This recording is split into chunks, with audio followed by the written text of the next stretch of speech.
बंधुओं, मुझको कोई हिंदू, मुसलमान, यहूदी, पारसी, जैन इन पंथों और मजहबों और संप्रदायों में बंधा हुआ व्यक्ति मत मानिए। और ये देश उस दिन श्रेष्ठ होगा जब यहां पर हिंदू, मुस्लिम, सिख, ईसाई, पारसी, जैन, यहूदी, बौद्ध कोई नहीं होगा। भारतीय मानव सनातन होंगे, सनातन संस्कृति का आचरण होगा, सनातन जीवन विज्ञान का आचरण।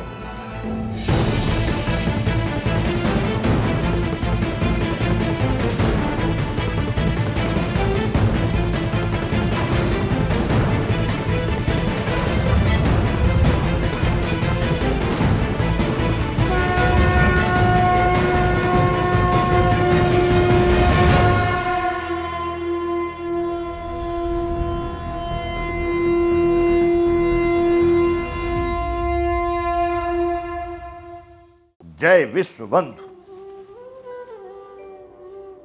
भारत गाथा ये है बंधुओं भारत की कथा।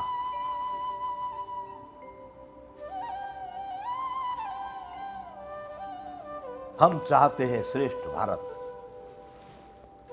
हम चाहते हैं उच्च कोटि का भारत। इंडिया हिंदुस्तान नहीं बंधुओं,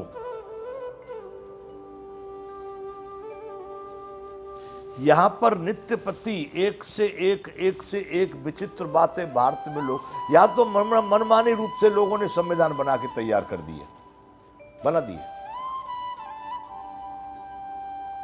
मनमानी रूप से लोगों ने हिंदुस्तान को घोषित कर दिया।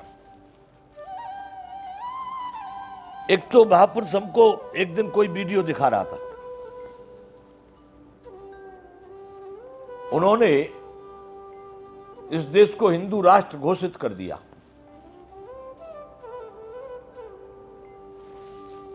बड़े संशय वाली बात है बंधुओं, इस हिंदू शब्द पर भी बहुत बड़ा चिंतन करना होगा। मुझे कोई पूछे तो पूरे विश्वास के साथ मैं यहां कह रहा हूं बंधुओं, मुझको कोई हिंदू, मुसलमान, यहूदी, पारसी, जैन इन पंथों और मजहबों और संप्रदायों में बंधा हुआ व्यक्ति मत मान लेना। और ये देश उस दिन श्रेष्ठ होगा जब यहां पर हिंदू, मुस्लिम, सिख, ईसाई, पारसी, जैन, यहूदी, बौद्ध कोई नहीं होगा। भारतीय मानव सनातन होंगे, सनातन संस्कृति का आचरण होगा, सनातन जीवन विज्ञान का आचरण होगा। ये रहे बने रहे अपने अपने में, सब संप्रदाय अपने में बने रहे, लेकिन राष्ट्रीय लेवल पर, सार्वजनिक लेवल पर जहां भी ऐसे स्थल हैं वहां पर इस तरह का संप्रदायवाद स्वीकार नहीं। भारत को श्रेष्ठ भारत सिद्ध करने के लिए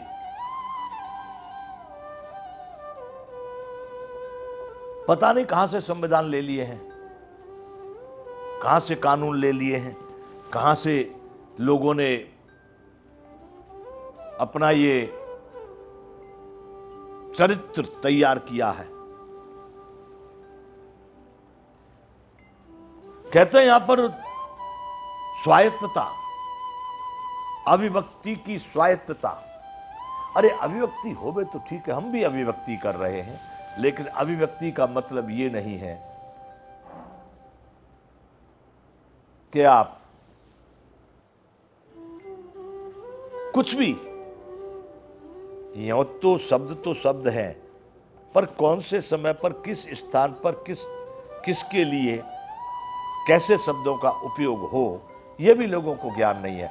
मैं जिन शब्दों का उपयोग कर रहा हूं सोच समझ के कर रहा हूं, सरकार के लिए कर रहा हूं, भारत के लिए कर रहा हूं, और उनसे ही मैं ये अपने मन की बातों को उनके सामने रख रहा हूं।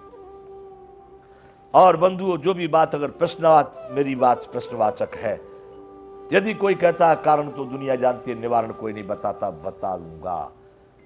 हर प्रश्न का उत्तर, हर समस्या, हर कारण का निवारण यदि सामना कभी होगा, उन लोगों से जो इसके अधिकारी हैं। ऐसे लल्लू पंजू कोई भी पूछने लगेगा आकर के, बताइए बाबा जी, तुमने कहा था आकाश में चिड़िया उड़ती हैं, बताओ कैसे उड़ती हैं। नहीं बताऊंगा। जो उसका अधिकारी होगा, उनसे संबंध होगा, उसको चालू करने का, उसको नियंत्रित करने का, उसको बंद करने का, जिसके पास में सत्ता होगी, उन्हीं को बताऊंगा। जितनी बातें मैं ये उठा रहा हूं भारत की, इन सब का निराकरण भी। और बंधुओं, अगर वो सत्ताधीश, जिसके हाथ में वो सत्ता है, अधिकार है, वो चाहे तो सबका सही समय पर निराकरण होगा।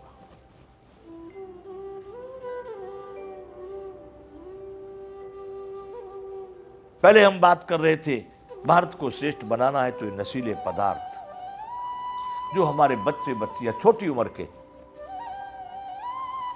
छोटी उम्र का मतलब मैं कहूं युवा अवस्था भी नहीं, 15-16 वर्ष से लेकर के 20, 18, 30 तक, जो आगे वाले तो कर रहे हैं तो ठीक। मैंने एक जगह पर कहा है कि हमारे वेशभूषा में जो साधु बाबा का वेश बनाए हुए लोग हैं, उनमें लाल, काले, पीले, हरे, नीले, सफेद जो भी कपड़े पहने हैं, बंधुओं मैंने इनको बहुत देखा है गांजा चरस का सेवन करते हुए। थोड़ा नहीं, धूम्रपान का मतलब बीड़ी, सिगरेट, गांजा, शराब, सुल्फा से लेकर के गुटखा बुटका, मावा, तंबाकू, क्या क्या है, सब देखा है।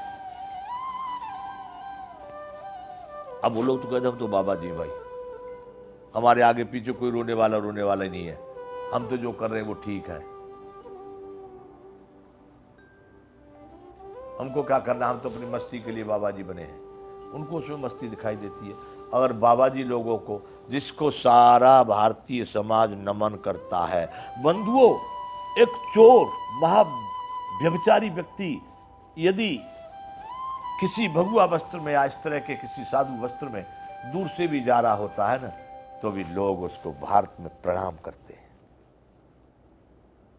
आप विचार करो, इतना श्रद्धावान ये देश है, तो उन भेषधारियों को इस श्रद्धा को इस तरह से नकार देना होगा कि हम तो कोई नहीं, हम तो मस्तराम, हम तो अपनी मस्ती के लिए बने, कोई मरे कोई जी, कोई कायम करता हमको प्रणाम क्यों कर रहे हैं जी? ये भी ठीक है। मैं भारतीय समाज से कहना चाहता हूं, भारतीय प्रजा, भारतीयता के मानने वालों से, भारतीय नागरिकों से अनुरोध करता हूं कि बंधुओं समझो, हर एक वेशधारी साधु नहीं हो सकता, संत नहीं हो सकता। यहां पर मेरे विचार से जितनी ठगाई, भ्रष्टाचार या जितना दुराचार कहें, साधु भेष में जितना हो रहा है, उतना तो बंधुओं कोई नहीं कर पाएगा। भारत की बात कर रहा हूं मैं, दूसरे लोग उतना नहीं कर पाएंगे, क्योंकि एक तो ये कि सरे बाजार में दिखाई दे रहे हैं भाई ये करने वाले हैं, ऐसा करते हैं, लेकिन एक इस भेष में, इस भेष की आड़ में फिर वो जो कार्य कर रहे हैं, इतना दुराचार तो कोई नहीं करेगा।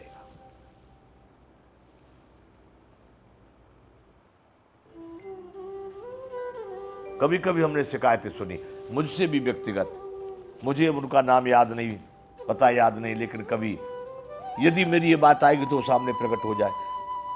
एक बंधु, एक गृहस्थ, सदगृहस्थ हमको एक बार बताए, हमारे आश्रम पे आए, महाराज हमारे घर में एक साधु महात्मा आए, हमने उनका बड़ा सम्मान किया, वो रुके हमारे यहाँ 2-3 दिन। एक दिन मौका पा करके हमारी अलमारी में से जो भी कुछ जेवर जने सामान था सब लेकर के गायब हो गए।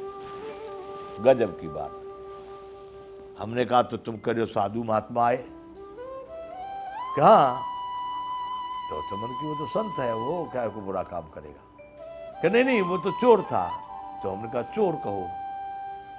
वो उस भेष में चोर आ गया, साधु के भेष में चोर आ गया, एक दुराचारी आ गया, व्यभिचारी आ गया, साधु नहीं था।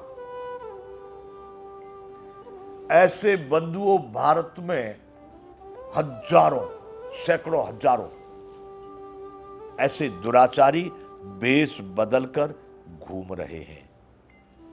तब भी होते थे, लेकिन ये जनता की अज्ञान है, वो अपने को समझ नहीं रहे। उनको कुछ पड़ी नहीं है, ना राष्ट्र की पड़ी, न प्रकृति की पड़ी, न प्राणी की पेट भरने की पड़ी है। कैसे जिएंगे, कैसे खाएंगे, कैसे रहेंगे, बस उसी में उनका जीवन निकला जा रहा है। आगे चर्चा करेंगे। जय विश्व बंधु।